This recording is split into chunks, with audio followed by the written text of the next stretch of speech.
હા ભાઈ હા પછી મજાના ફરવા જાય છે ફરવા જવાનું હોય હું રોજ કામે જાય છે કામ તો કરવું પડે ને ભાઈ હું કામેથી આવીશ ને એટલે મારી મને શું કહી દે ખબર શું કે અરે મારો દીકરો કામેથી આવ્યો. મારા ભાઈ એમ નો બોલાય દીકરો નો કહેવાય પતિદેવ કહેવાય એ મારા પતિદેવ આવ્યા એમ એમ નહીં આમાં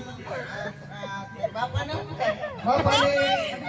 મારી પાસે તો મને દીકરો કહે છે બાપો દીકરો જ કે ને